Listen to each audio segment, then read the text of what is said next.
Bismillahirrahmanirrahim। Welcome viewers, my name is Shahzad और आज हम अपने इंग्लिश ग्रामर का सबक नंबर 7 स्टार्ट कर रहे हैं, जिसके हर वीडियो में कुछ ना कुछ मालूमात होती है जो कि सादा मगर कारआमद होती है। व्यूवर्स, आज का सबक शुरू करने से पहले कुछ गुजारिशात थी, कोई तजावीज़ थी। वो ये कि इंग्लिश ग्रामर इसबाक को जो है वो आप अच्छी तरह कैसे याद कर सकते हैं। सिंपल स्टेप्स हैं। नंबर 1 ये है कि तमाम इसबाक को सिर्फ तरतीब से देखना है। ये नहीं कि अब तीसरा देखा फिर 8वां देख लिया, क्योंकि थोड़ी सी जो है ना वो मैं इसमें ये आपको बता दूं कि अगले सबक का कुछ ना कुछ ताल्लुक़ पुराने इसबाक से होता है। यानी आज 7वां लेसन है ना, तो 7वें लेसन के लिए अगर आपने छठा, 5वां, चौथा पढ़ा होगा तो ये लेसन आपको 100%, यानी जितना लेसन प्रीवियस से आगाही होगी उतना आपको लेसन ज़्यादा अच्छी तरह क्लियर होगा।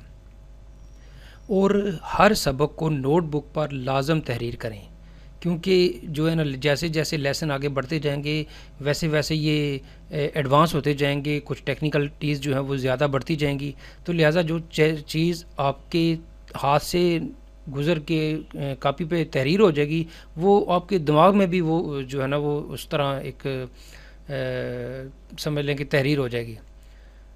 और नेक्स्ट ये है कि हर सबक का हम एक ख़ास टेस्ट भी आइंदा से शामिल करेंगे। यानी अब जो है ना आप लेसन नंबर 1 अच्छी तरह पढ़ लें ग्रामर का, तो जो है वो नेक्स्ट जो है वो इस तरह का टेस्ट होगा, जैसे जिस तरह हम एक टेस्ट लेते हैं, जिस तरह ये आइल्स के या दूसरे टेस्ट होते हैं ना, तो उस तरह का एक टेस्ट मैं आपके नेक्स्ट लेसन में लूँगा। तो let's start the lesson number 7 English grammar का। पिछले लेसन में हमने टेंस के मतलब बात की थी और आज के लेसन में हमने प्रेजेंट इंडेफिनेट टेंस के पार्ट 1 के ऊपर बात करनी है। यानी हमने प्रेजेंट इंडेफिनेट का आज पार्ट 1 जो है वो हम करेंगे। इस टेंस में या इस टेंस को आप प्रेजेंट सिंपल भी कहते हैं। इस टेंस को यानी प्रेजेंट इंडेफिनेट को प्रेजेंट सिंपल भी हम कहते हैं। और उर्दू में इसकी निशानी जो हम बचपन से पढ़ते आ रहे हैं कि जी ता है, ती है, ये व्यूवर्स बिल्कुल ठीक है। ये हम अपने उर्दू स्पीकिंग ब्रदर्स को तो बता सकते हैं, लेकिन बिलफ़र्ज़ आपको किसी अरबी को, किसी स्पेनिश, फ्रेंच को, किसी इटालियन को, किसी जैपनीज़ को आपने ये टेंस समझाना है तो उसे तो उर्दू नहीं आती। उसे तो आप नहीं बता सकते कि जी इसमें आखिर में ता है, ती है आते हैं। तो लिहाजा आपको कुछ डिफरेंट पैटर्न जो है वो अडॉप्ट करना पड़ेगा, यानी इंग्लिश के मुताबिक। तो उर्दू में हम उसको, मैं जो आपको बता रहा हूँ इसको आप इंग्लिश में भी कंसिडर करें और उर्दू में भी कंसिडर करें, यानी ट्रांसलेशन के लिहाज से, कि जो काम हम ज़माने हाल में आम तौर पर रोज़ाना करते हैं, यानी आम तौर पर मीन रोज़ाना बेशक नहीं, मसलन मैं स्कूल जाता हूँ, रोज़ाना स्कूल जाता हूँ, लेकिन छुट्टी वाले दिन तो स्कूल नहीं जाता, लेकिन आम तौर पर रोज़ाना स्कूल तो जाता हूँ, रोज़ाना कॉलेज जाता हूँ, रोज़ाना यूनिवर्सिटी जाता हूँ, रोज़ाना टीवी वॉच करता हूँ, कभी कभार नहीं भी करता, लेकिन आम तौर पर वो मेरी रोज़ाना की हैबिट्स है कि मैं स्कूल जाता हूँ, यूनिवर्सिटी जाता हूँ। इसी तरह जो है वो इसकी एक एग्जांपल है कि मैं स्कूल जाता हूँ, या कोई जो यूनिवर्सल फैक्ट, जिस तरह जी अल्लाह एक है, ये यूनिवर्सल फैक्ट है, हकीकत है, आलमगीर सच्चाई है। सूरज मशरक़ से निकलता है, बिल्कुल जी मशरक़ से निकलता है। ज़मीन सूरज के गिर्द घूमती है, बिल्कुल ठीक है।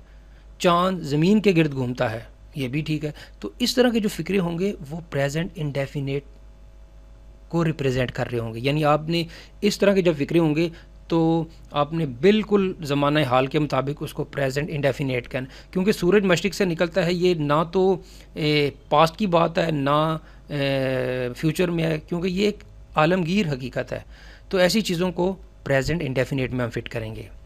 कुछ जनरल फैक्ट्स हैं, मसलन शेर उड़ नहीं सकता, बिल्कुल नहीं उड़ सकता, तो ये भी एक जनरल फैक्ट है, तो इसको भी आप प्रेजेंट इंडेफिनेट में शामिल कर लें। या कोई हैबिट्स हैं, कोई रूटीन्स हैं, रूटीन हैबिट्स, मसलन मैं सुबह जल्दी उठता हूँ, मैं अरसा हो गया मैं सुबह जल्दी ही उठता हूँ, तो this is my routine habits. तो इस तरह के जो हैं उसको आप अडॉप्ट कर सकते हैं कि जी ये प्रेजेंट इंडेफिनेट में जाएंगे। लॉन्ग परमानेंट सिचुएशंस, यानी ऐसी जगह जो आप जिसमें आप कहते हैं जी मैं लाहौर रहता हूँ, मैं लाहौर में रहता हूँ, ये एक आपकी एक ऐसी फैक्ट है कि जो आप अरसे से रह रहे हैं, जिस यानी जहाँ पे रहते हुए एक अरसा हो गया है। आई लिव इन लाहौर, इसकी ये हम कभी ट्रांसलेशन नहीं कर सकते। I lived in Lahore. तो अभी जो आप रहते हैं, जहाँ पे आप जो करंट आपकी सूरत हाल है, जो कि लॉन्ग लॉन्ग जो है वो चलती आ रही है, तो वहाँ पे भी आप इसको प्रेजेंट इंडेफिनेट में इस्तेमाल कर सकते हैं। नेक्स्ट है जी इसका कि इस जो प्रेजेंट इंडेफिनेट का स्ट्रक्चर क्या है। प्रेजेंट इंडेफिनेट टेंस में हम जुमलों को 3 तरह से बना सकते हैं: पॉजिटिव, नेगेटिव और इंटेरोगेटिव। पॉजिटिव, नेगेटिव, इंटेरोगेटिव ये मेन है, बाकी हम इंटेरोगेटिव, नेगेटिव वगैरह भी बना सकते हैं। तो 3 तरह के जुमले हम बना सकते हैं। तो हम पहले पॉजिटिव के ऊपर बात करेंगे, यानी स्ट्रक्चर ऑफ पॉजिटिव सेंटेंस। जितने भी इंग्लिश के सब सेंटेंसेस हैं, उसमें ये जो एक लाइन आ रही है, इसको आप नोट कर लें कि इंग्लिश में पहले सब्जेक्ट आएगा, फिर वर्ब आएगा और फिर उसके बाद ऑब्जेक्ट आएगा। ये हमने पहले डिस्कस किया हुआ है कि एक काम करने वाला जो होता है उसको सब्जेक्ट बोलते हैं, जिसके ऊपर काम किया जा रहा होता है उसको ऑब्जेक्ट बोलते हैं, और जो काम किया जा रहा है, जो एक्शन परफॉर्म हो रहा है, उसको हम वर्ब कहते हैं। और वर्ब की ही 3 हालतें होती हैं: प्रेजेंट, फ्यूचर और पास्ट। तो हमें ये पता है कि जी सब्जेक्ट के चेंज होने से ज़माना चेंज नहीं होता, ऑब्जेक्ट के चेंज होने से ज़माना चेंज नहीं होता, लेकिन वर्ब के चेंज होने से ज़माना चेंज हो जाता है। तो प्रेजेंट इंडेफिनिट का स्ट्रक्चर ये है कि जी पहले सब्जेक्ट आएगा, इसके बाद first form of the verb और साथ ऑब्जेक्ट आ जाएगा। सिर्फ अपनी अभी तक जो है ना, फॉर द टाइम बिंग आप इतना याद रखें। और ये भी नोट कर लें कि फ़र्स्ट फॉर्म ऑफ वर्ब को हम आमतौर पर base form of the verb भी कहते हैं। ये अक्सर हमारे जो है नोट्सों में लिखा होता है, तो फिर वहाँ पे स्टूडेंट जो है ना कन्फ्यूज़ हो जाते हैं कि व्हाट इज़ बेस फॉर्म। ये फर्स्ट फॉर्म को ही बेस फॉर्म बोलते हैं। नेक्स्ट है जी कि चूँकि ये हमारा पार्ट 1 चल रहा है, तो नेक्स्ट स्लाइड पे चलते हैं। लेसन नंबर 7 के एग्जाम्पल ऑफ पॉजिटिव सेंटेंस। अच्छा, पॉजिटिव सेंटेंस की बात करने से पहले एक छोटा सा टॉपिक और देख लेते हैं कि फर्स्ट पर्सन, सेकंड पर्सन और थर्ड पर्सन ये क्या चीज़ हैं। Very simple. फर्स्ट पर्सन वो होते हैं जो बात कर रहा होता है। मसलन मैं बात कर रहा हूँ या हम बात कर रहे हैं, 2 बंदे होंगे तो हम बात करेंगे, इसको फर्स्ट पर्सन बोलेंगे। मैं अगर आपसे बात कर रहा हूँ तो इस मीन के यू सेकंड पर्सन, और ही, शी, इट, दे वगैरह जो हैं ये जिनके मुतल्लिक़ बात की जा रही है, यानी वो मौजूद हैं या नहीं है, लेकिन वो थर्ड पर्सन है जिनके मुतल्लिक़ बात की जा रही है। फर्स्ट पर्सन हम हैं, यू सेकंड पर्सन आप हैं, और थर्ड पर्सन वो जिनके ऊपर बात की जा रही होती है। तो इसमें यहाँ पे एक चीज़ नोट कर लें कि अगर जुमले में थर्ड पर्सन सिंगुलर, यानी third person singular mean he, she, it जो हैं वो अगर जुमले में आ जाएं, तो वर्ब की पहली फॉर्म के साथ आप एस या ई एस का इजाफा लगा सकते हैं। ये बड़ी दफ़ा हमने देखा होगा कि अगर जुमले में थर्ड पर्सन सिंगुलर यानी ही, शी, इट आ जाए, तो वर्ब की पहली फॉर्म के साथ हम एस या ई एस लगा सकते हैं, या उसका इजाफा कर दिया जाता है। अब इसका जी पॉजिटिव या अफर्मेटिव सेंटेंसेस की बात कर लेते हैं। I write a letter. I subject, write action, letter object. I यानी फर्स्ट पर्सन है, फर्स्ट पर्सन के साथ मैंने कहा है कि आई एस या ई एस नहीं लगना, बिल्कुल ठीक है। मैं ख़त लिखता हूँ, यानी मेरी रूटीन की हैबिट्स है जो है वो मैं ख़त लिखता हूँ। He writes a letter. अब ही, शी, इट के साथ मैंने बोला कि एस या ई एस लगना है, तो ही राइट्स ए लेटर, यहाँ पे क्या लगेगा जी, एस या ई एस लगेगा, वो ख़त लिखता है। नेक्स्ट स्लाइड पे चलते हैं जी।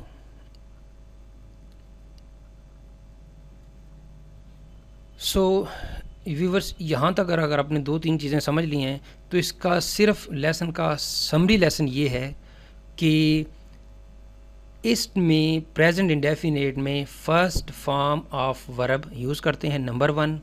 और इसकी सबसे बड़ी पहचान ये है कि जो काम, जो रूटीन, जो हैबिट्स हमारी रोज़मर्रा ज़िंदगी की हैं, हाल में रह के वो प्रेजेंट इंडेफिनेट को शो करते हैं। तो व्यूवर्स, यहाँ पे जो है हम इख्तिताम करते हैं आज के ग्रामर लेसन नंबर 7 का, प्रेजेंट इंडेफिनेट का पार्ट 1। तो व्यूवर्स, ये है कि अगर आपको ये वीडियो पसंद आता है तो आपने इसको क्या करना है जी, लाइक कर देना है, सब्सक्राइब कर देना है।